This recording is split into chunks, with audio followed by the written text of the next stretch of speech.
Hello students, आज हम अध्याय 10 वृत्त और कक्षा 10 में प्रश्नावली 10.2 करेंगे। 10.2 का चौथा सवाल करेंगे। चौथा सवाल है, सिद्ध कीजिए कि किसी वृत्त के किसी व्यास के सिरों पर खींची गई स्पर्श रेखाएं समान उधर होती हैं। आप इसको ध्यान से समझो। एक वृत्त है, हमने क्या सिद्ध करना है कि किसी वृत्त के किसी व्यास के सिरों पर, देखो ये इसका केंद्र है और ये इसका व्यास है। ये व्यास ए, यहां से ये केंद्र है, ये बी, ये एक व्यास है। और ये यह सिद्ध कीजिए कि किसी वृत्त के किसी व्यास के सिरों पर खींची गई स्पर्श रेखाएं। अगर हमने एक स्पर्श रेखा यहाँ खींची है और दूसरी स्पर्श रेखा यहाँ खींची है, दो स्पर्श रेखाएं हैं जिसका नाम आपने क्या लिखा, पी, क्यू और आर और एस, दो स्पर्श रेखाएं हैं। व्यास के सिरों पर खींची गई स्पर्श रेखाएं समांतर होती हैं। देखो ये वृत्त की ये स्पर्श रेखा है पी क्यू और ये स्पर्श रेखा क्या है, आर एस। ये दोनों वृत्त के व्यास के सिरों पर खींची गई है और हमने ये सिद्ध करना है कि ये दोनों जो खींची हुई स्पर्श रेखाएं हैं ये समांतर है। मतलब हम क्या सिद्ध करना चाहते हैं कि पी क्यू जो है वो आर एस के समांतर है। तो अब हम पहले लिखेंगे दिया। हमने क्या लिया, दिया है एक वृत्त जिसका केंद्र, क्या पता है हमें, जिसका केंद्र क्या है, ओ है, तथा ए बी और आर एस, ये पी क्यू और आर एस क्या है, उसकी दो स्पर्श रेखाएं हैं। ए बी क्या है, व्यास है, पी क्यू तथा आर एस दो स्पर्श रेखाएं हैं। उसके बाद देखो आप ध्यान से, आपने सिद्ध क्या करना है, प्रूव क्या करना है, सिद्ध करना है आपने पी क्यू जो है वो समांतर है आर एस के। अब हम सिद्ध करना, हमारे पास हमें पता चल गया कि हमने क्या सिद्ध करना है कि ये पी क्यू जो है इसके आर एस के समांतर है। अब हम इसको सिद्ध कैसे करेंगे, देखो हम प्रमाण में लिखेंगे। हम प्रमाण में क्या जानते हैं, देखो आपने पढ़ा है ये केंद्र O है, ये केंद्र O, ये स्पर्श बिंदु है और ये स्पर्श बिंदु जो है ये क्या है, आपकी स्पर्श रेखा है।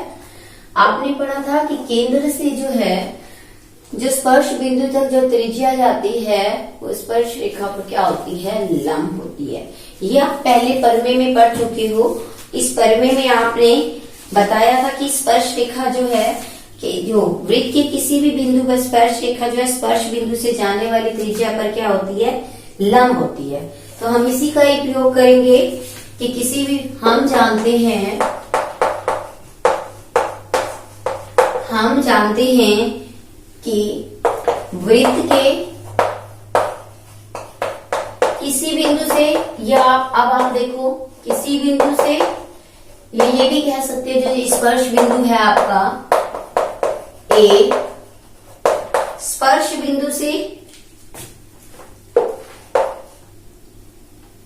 किसी भी बिंदु पर जो है जो स्पर्श रेखा जो है बिंदु से जाने वाली त्रिज्या पर स्पर्श बिंदु से किसी वृत्त के किसी बिंदु से, अब ये स्पर्श बिंदु है, इस बिंदु से जो जाने वाली स्पर्श बिंदु से जाने वाली जो त्रिज्या है, जाने वाली त्रिज्या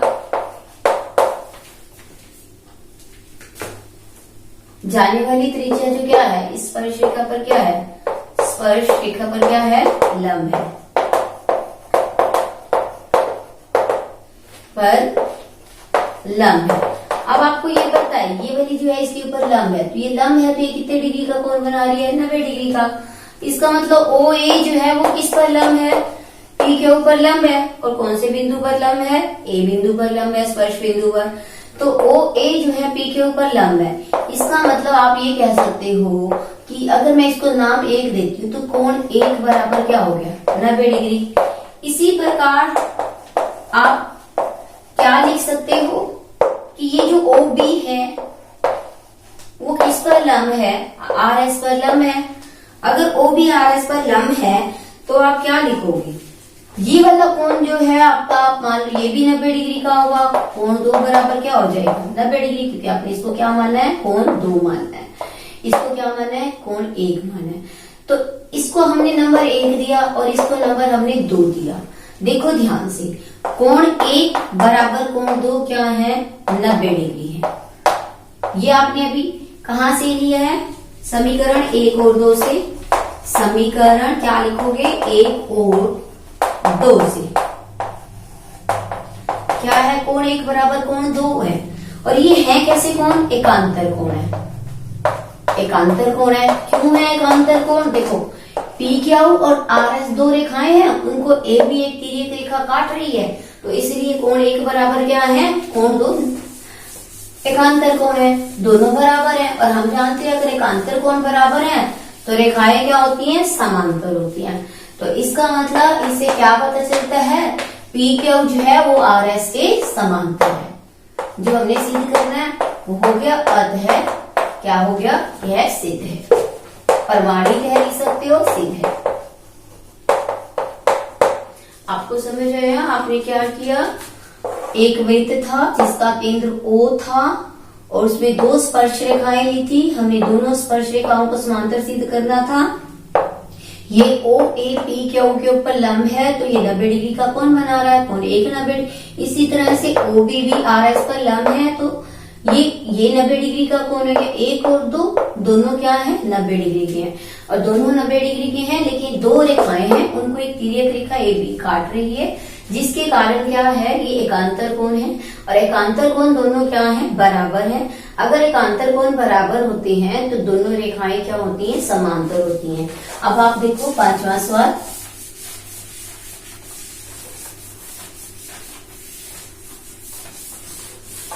पांचवें सवाल में आपने देखो क्या है, 5वां सवाल आपके पास कि सिद्ध कीजिए कि स्पर्श बिंदु से स्पर्श रेखा पर खींचा गया लंब वृत्त के केंद्र से होकर जाता है।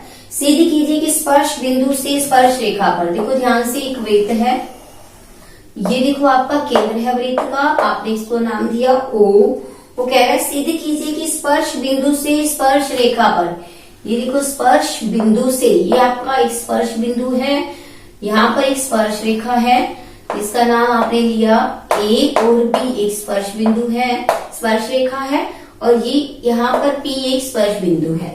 वो कहते हैं सिद्ध कीजिए कि स्पर्श बिंदु से स्पर्श रेखा पर खींचा गया लंब वृत्त के केंद्र से होकर जाता है। हमें ये बताना है कि ये वृत्त के केंद्र से होकर जाता है, वृत्त के केंद्र से होकर जाता है। तो हम मान के चलते हैं, हमने क्या बताना है, पहले एक हमने क्या है, एक वृत्त है, वृत्त का केंद्र क्या है, O है, वृत्त का केंद्र क्या है, O माना है, और ए बी क्या है, एक स्पर्श रेखा है।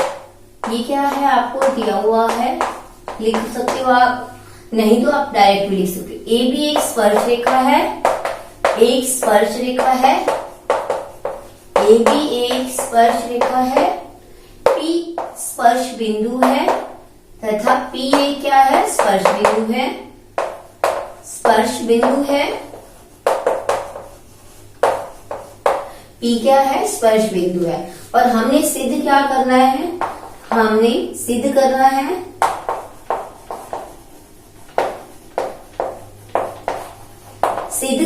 हमने कि स्पर्श बिंदु से स्पर्श रेखा पर खींचा गया लंब, स्पर्श बिंदु पर हमने क्या सिद्ध करना है, स्पर्श बिंदु से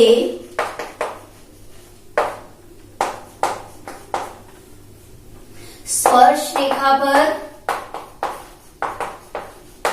स्पर्श बिंदु से स्पर्श रेखा पर खींचा गया लंब, लंब खींचा है, स्पर्श रेखा पर खींचा गया लंब,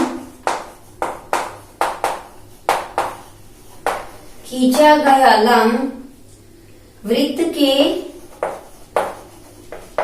केंद्र से होकर जाता है। अब हम इसमें रचना लेंगे इसको प्रूव करने के लिए। रचना क्या चीज होती है, जो हम अपनी तरह से अपने आप लिखते हैं वो हमारी क्या होती है, रचना। अब हमने क्या किया, हमने एक और स्पर्श रेखा खींची जिसका नाम हमने रखा CD। हमने क्या रखा, CD। एक और स्पर्श रेखा हमने खींची रचना में, क्या कंस्ट्रक्ट किया, एक स्पर्श रेखा CD AB के समांतर खींची, CD AB के एक स्पर्श रेखा CD तथा एक और हम तथा OC या आप कह सकते हो OM तथा OM स्पर्श रेखा AB के समांतर एक स्पर्श रेखा CD तथा OM रेखा OM जो हमने क्या करी, स्पर्श रेखा AB के समांतर खींची। ये दो रेखाएं हमने खींची हैं।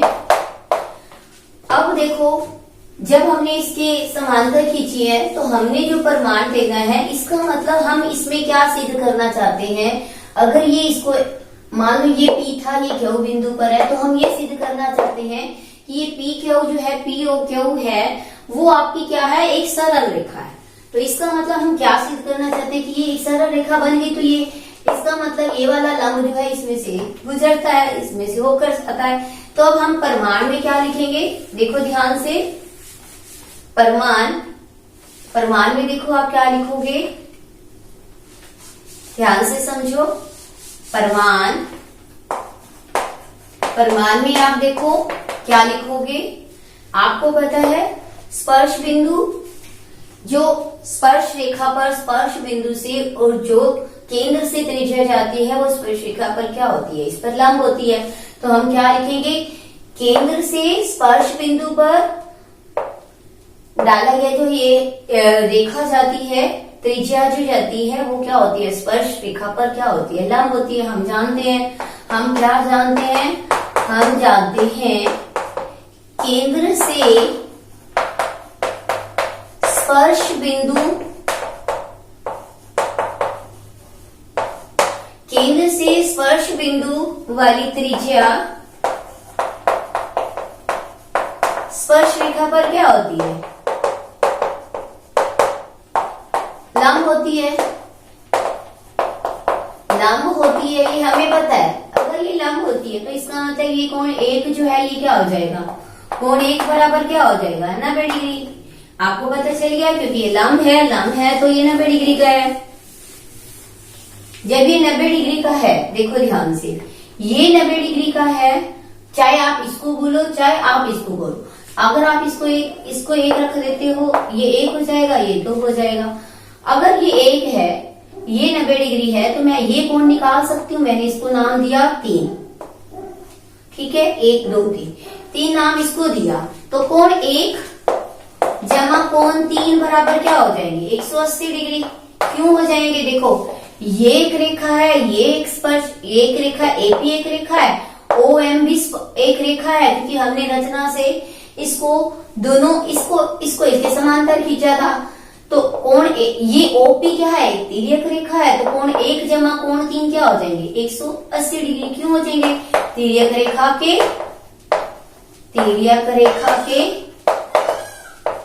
एक ओर बने अंत है कोणों का योग, अंत है कोणों का योग। वो कितना होता है, 180 डिग्री होता है, आपको पता है।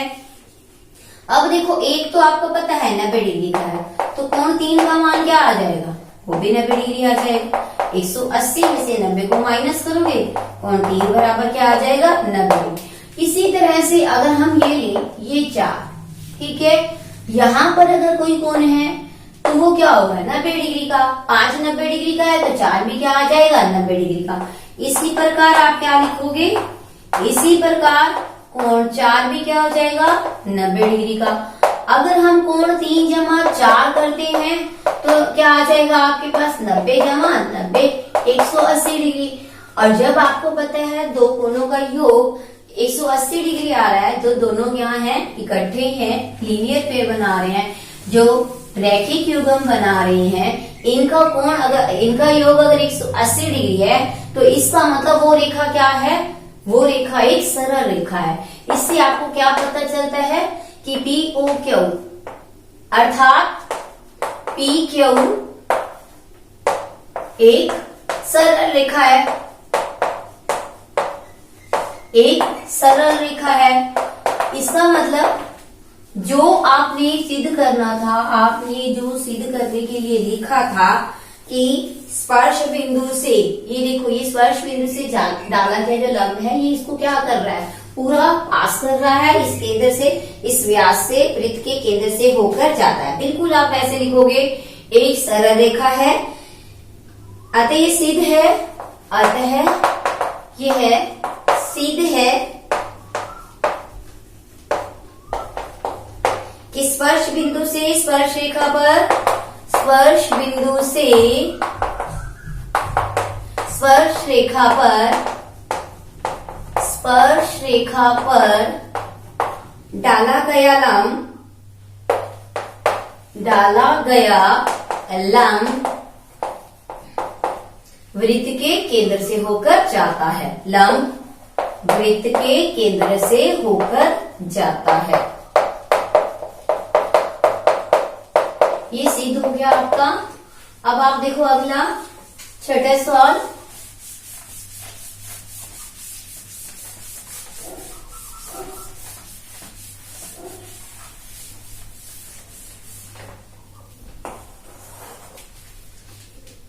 एक बिंदु ए से जो एक वृत्त के केंद्र से 5 सेंटीमीटर की दूरी पर है, वृत्त की स्पर्श रेखा की लंबाई 4 सेंटीमीटर है।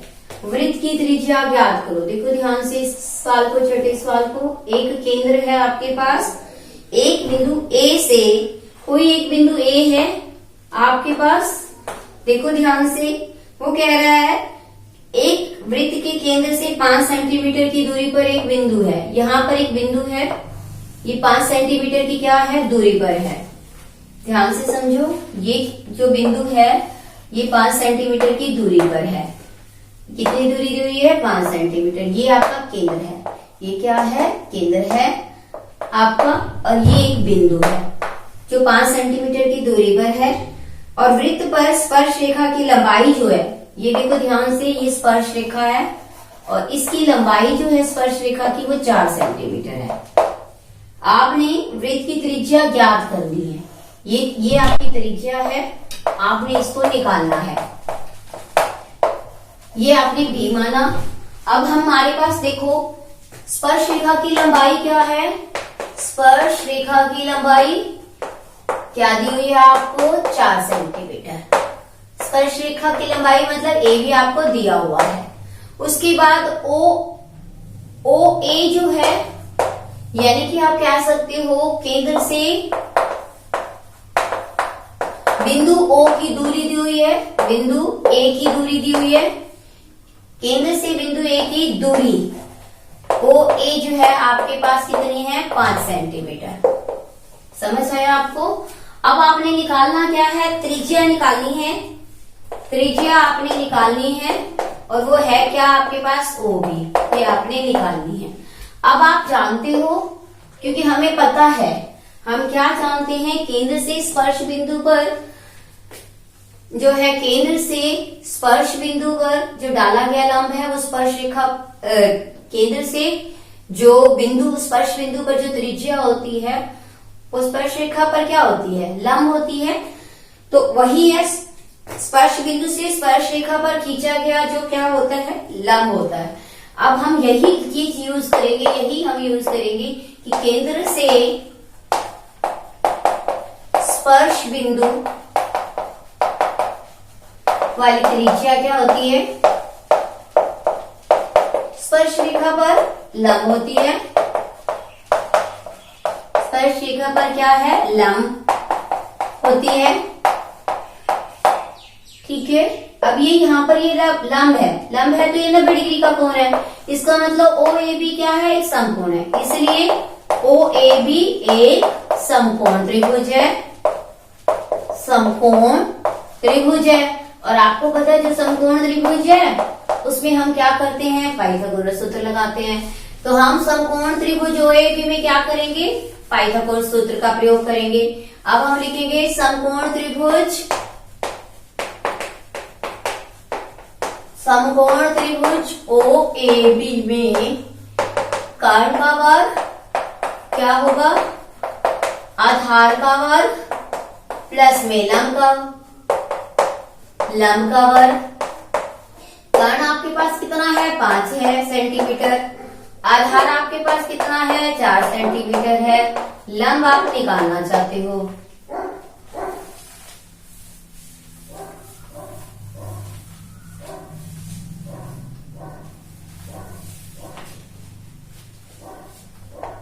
पांच को 5 से गुना करोगे 25, 4 को 4 से 16, लंब का वर्ग आ जाएगा।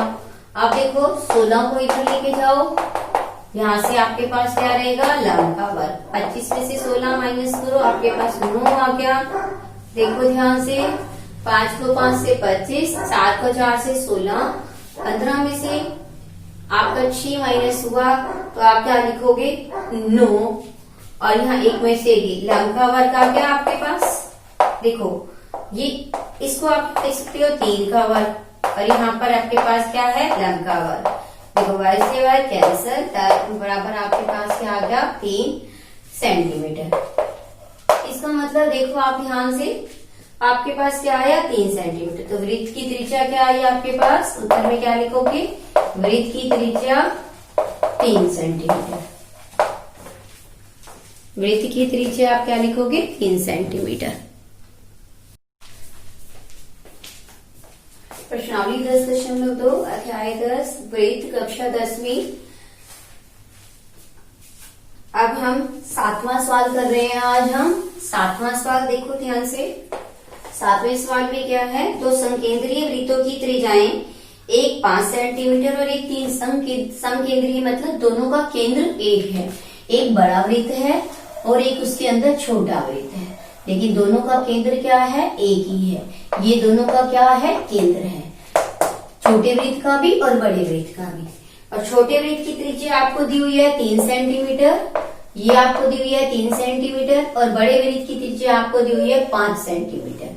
यानी कि ये वाली जो छोटी त्रिज्या है, यहाँ से यहाँ तक तो है 3 सेंटीमीटर, लेकिन यहाँ से लेकर यहाँ तक की आपकी पूरी त्रिज्या कितनी है, 5 सेंटीमीटर है। अब आपने देखो क्या निकालना है, उसने कहा है बड़े वृत्त की उस जीवा की लंबाई ज्ञात करो। ये बड़े वृत्त की जीवा है, ध्यान से देखो, ये बड़े वृत्त की जीवा है जो छोटे वृत्त को क्या करती है।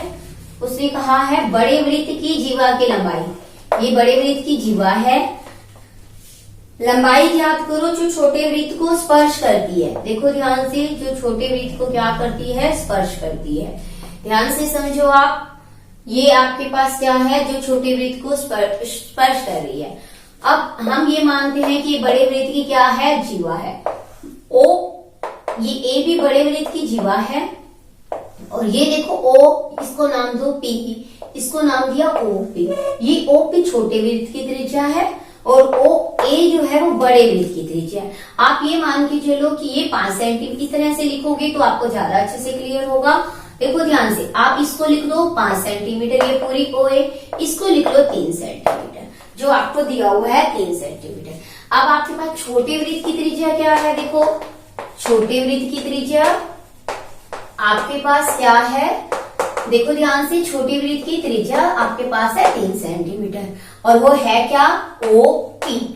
और बड़े वृत्त की त्रिज्या आपके पास क्या है, बड़े वृत्त की त्रिज्या आपको दी हुई है, बड़ा वृत्त ये है और इसकी त्रिज्या आपको ओ ए जो दी हुई है वो 5 सेंटीमीटर है। देखो आप क्या निकालना चाहते हो, उस जीवा की लंबाई ज्ञात करो। आपने इसकी जीवा की लंबाई निकालनी है और जो छोटे वृत्त को स्पर्श करती है, देखो ये छोटे वृत्त को यहाँ पर स्पर्श कर रही है, इसकी लंबाई निकालनी है। तो हम इसको कैसे निकाल सकते हैं, देखो ध्यान से, आप इसको कैसे निकाल सकते हो। अगर ये आपके पास 90 डिग्री का कोण है, आपको पता है ये केंद्र से ये एक स्पर्श बिंदु है जिसका नाम मैं क्या लिख देती हूँ, एम। ये स्पर्श, ये आप बड़े वृत्त के लिए तो जीवा है, लेकिन छोटे वृत्त के लिए क्या है, स्पर्श रेखा है। अब क्योंकि इसको एक बिंदु पर टच कर रही है, इसका उभयनिष्ठ बिंदु क्या है, स्पर्श बिंदु M है, तो इसका मतलब हमने पढ़ा है, हम क्या जानते हैं कि केंद्र से जो है स्पर्श बिंदु से स्पर्श रेखा पर डाला गया क्या होता है, जो त्रिज्या होती है वो स्पर्श रेखा पर क्या होती है, लंब होती है।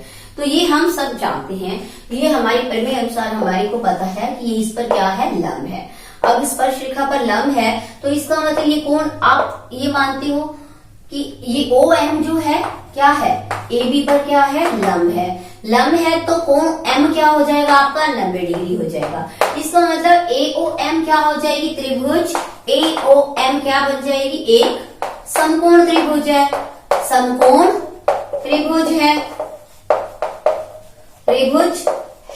अगर ये समकोण त्रिभुज है तो आप पाइथागोरस सूत्र से क्या निकाल सकते हो, इसमें ये क्या हो जाएगा, लंब, ये आपका क्या हो जाएगा, कर्ण, और ये आपका क्या हो जाएगा, आधार। ये आपका क्या हो जाएगा, आधार। तो त्रिभुज AOM एक समकोण त्रिभुज है, तो पाइथागोरस सूत्र अनुसार क्या हो जाएगा, पाइथागोरस सूत्र अनुसार या प्रमेय अनुसार, जो मर्जी आप लिख सकती हो, सूत्र अनुसार क्या हो जाएगा, पाइथागोरस सूत्र अनुसार या प्रमेय अनुसार आप क्या लिख सकते हो, कर्ण का वर्ग जो है वो क्या होता है, कर्ण का वर्ग बराबर में क्या होता है, लंब, आधार का वर्ग प्लस में लंब का वर्ग, आधार का वर्ग प्लस में लंब का वर्ग। अब देखो ध्यान से, जब आपको पता है आपके पास कर्ण क्या है, 5 सेंटीमीटर है, 5 सेंटीमीटर कर्ण है आपके पास, 5 सेंटीमीटर, तो 5 का वर्ग हो जाएगा। आधार आपने निकालना है और लंब आपको दिया हुआ है, कितना दिया हुआ है, 3 सेंटीमीटर, तो 3 का वर्ग। देखो 5 को 5 से करोगे 25, यहाँ आपके पास आधार का वर्ग आएगा, और प्लस में 3 को 3 से, यहाँ से देखो ध्यान से, प्लस में आप क्या करोगे, 3 को 3 से करोगे 9, और 3 को 3 से करेंगे 9, और यहाँ से 25 माइनस देखो ये करेंगे 9, तो आपके पास क्या आ जाएगा, आधार का वर्ग आ जाएगा, 25 माइनस 9 आधार का वर्ग आ जाएगा। 25 में से 9 माइनस करोगे आपके पास क्या आएगा, 16 आएगा। अब यहाँ से देखो 25 में से जब आपने 9 माइनस किया तो आपके पास क्या आया, 16, आधार का वर्ग 16 को आप क्या लिख सकते हो, 4 का वर्ग, और यहाँ क्या आएगा आपके पास, आधार का वर्ग। यहाँ से देखो आपके पास आधार क्या आया, ये देखो ये कैंसिल हो गया, आपके पास आ गया आधार बराबर 4 सेंटीमीटर। आधार का मतलब आपके पास AM आ गया, AM आपके पास क्या आया, 4 सेंटीमीटर। देखो ध्यान से, अब ये जीवा है और ये त्रिज्या है। हमने पढ़ रखा है कि केंद्र से जीवा पर डाला गया जो लंब होता है वो जीवा को क्या करता है, 2 बराबर भागों में बांटता है, समद्विभाजित करता है। तो ये केंद्र है, ये बड़े वृत्त की क्या है, जीवा है। तो केंद्र से जीवा पर डाला गया लंब, जीवा पर डाला गया लंब जीवा को क्या करता है, समद्विभाजित करता है। केंद्र से जीवा पर डाला गया लंब जीवा को समद्विभाजित करता है। समद्विभाजित का मतलब 2 बराबर भागों में बांटता है, समद्विभाजित करता है। तो इसका मतलब ये समझ, ये हिस्सा और ये हिस्सा क्या है, बराबर है। हम AB की लंबाई निकालना चाहते हैं, जीवा की लंबाई, तो जीवा की लंबाई क्या हो जाएगी, जीवा की लंबाई हम क्या निकालना चाहते हैं, जीवा की लंबाई, तो AB जो है क्या हो जाएगा, 2 गुना में AM, हमने आधार निकाला है, तो 2 गुना में 4 बराबर में क्या आ जाएगा, 8 सेंटीमीटर। तो इसका मतलब उत्तर में जीवा की लंबाई क्या होगी, बड़े वृत्त की जीवा की लंबाई, जीवा की लंबाई बराबर 8 सेंटीमीटर। ये आपकी क्या होगी, जीवा की लंबाई। अब आप देखो ध्यान से अगला सवाल, 8वां सवाल। 8वें सवाल में देखो आप क्या करोगे,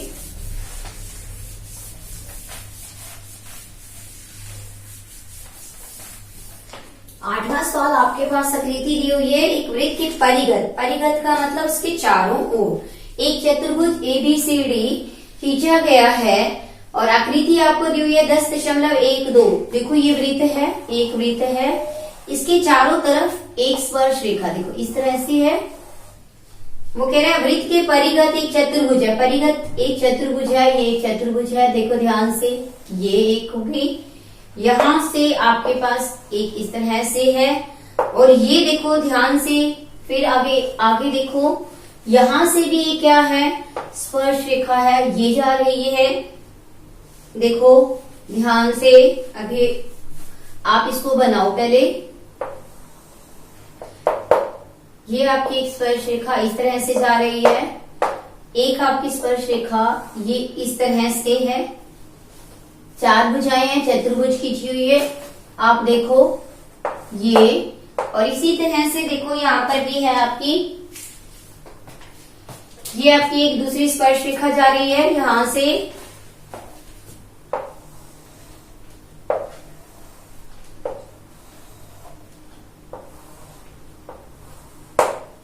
ये इधर से जा रही है आपकी स्पर्श रेखा, ये यहां से जा रही है स्पर्श रेखा, थोड़ी सी अच्छे से क्लियर से बनाओ ताकि आपको पता चल सके।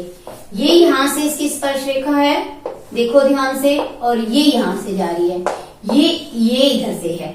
एक बिंदु आपका A दिया हुआ है, यहाँ P बिंदु दिया हुआ है, यहाँ आपको B बिंदु दिया हुआ है, यहाँ आपको C बिंदु दिया हुआ है, ये आपका R बिंदु है, ये आपका D बिंदु है। ABCD तो एक चतुर्भुज है और ये देखो P एक स्पर्श बिंदु है, Q एक स्पर्श बिंदु है, एक R है और एक S है स्पर्श बिंदु है। आप इस आकृति को ध्यान में रखो, ये आकृति आपको दी हुई है। आपने क्या सिद्ध करना है कि वृत्त के परिगत, ये वृत्त के परिगत मतलब बाहर की तरफ जो क्या है, चार जो है, एक चतुर्भुज है ABCD, ये चतुर्भुज है ABCD, और सीधा आपने करना है कि AB प्लस CD, ये AB है, ये CD है, ये प्लस करना है और बराबर में आपके पास आना चाहिए AD और BC, ये प्लस करके AB और CD को प्लस करके आपके पास आना चाहिए AD और BC। हम इसको कैसे सिद्ध करेंगे, पहले हमें दिया क्या है, हम लिखेंगे दिया है में हम क्या लिखेंगे, एक वृत्त के परिगत एक चतुर्भुज ABCD है, वृत्त के परिगत परिगत का मतलब इसके चारों तरफ क्या है, बाहर की तरफ परिगत एक चतुर्भुज है। कौन सी चतुर्भुज है, चतुर्भुज ABCD है।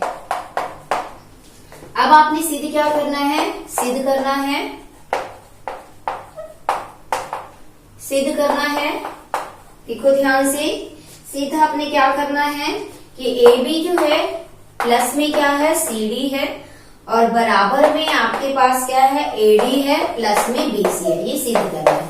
अब हम देखो प्रमाण में कैसे करेंगे, ध्यान से देखो प्रमाण में हम कैसे करेंगे। अगर ये देखो ध्यान से, ये क्या है, एक वृत्त का बाहर का बिंदु है A। अगर हम ये देखते हैं ये वृत्त का एक बाहर का बिंदु है, तो ये बाहर का बिंदु है, ये एक स्पर्श रेखा है, दूसरी ये स्पर्श रेखा है, और वृत्त के बाहर जो बाहरी बिंदु से स्पर्श रेखाओं की लंबाइयां क्या होती हैं, बराबर होती हैं। वृत्त के बाहरी बिंदु से स्पर्श रेखाओं की लंबाइयां क्या होती हैं, बराबर है। हम जानते हैं, क्या जानते हैं, हम क्या लिखेंगे, हम जानते हैं वृत्त के बाहरी बिंदु से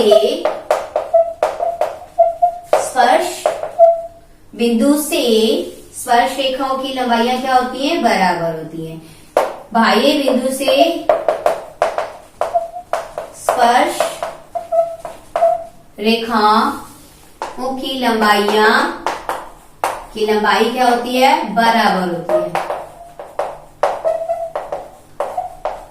जब ये बराबर होती है तो देखो ध्यान से देखो, AP किसके बराबर हो जाएगी, ये AP है, देखो ध्यान से, AP किसके बराबर हो जाएगी, AS के, समझ आ रहा है, ये एक नंबर हो गया। उसके बाद देखो इसी तरह से ये देखो यहां से BP और BQ, BP देखो ध्यान से, आपके पास क्या है, BP और देखो आपके पास अगर आपने बीपी, एपी और बीपी, बीपी हो गया और यहां से एएस था आपके पास, ये क्या हो जाएगा, ये देखो ये बीपी है आपके पास, एबी, और यहां से आपके पास देखो एएस है आपके पास बन गया, ये देखो यहां से बीपी और आपके पास क्या हो जाएगा बीक्यू। ये देखो बी से जब आप ले रहे हो तो बीक्यू हो जाएगा, बीपी और बीक्यू क्या हो जाएगा, बराबर हो जाएगा। समझ आ गया आपके पास, आपको समझ आया। ये देखो एपी और एएस बराबर हो गया, इसी तरह से बीपी और बीक्यू आपका क्या हो गया, बराबर हो गया। आपको समझ आ गया। इसी तरह से देखो हम करेंगे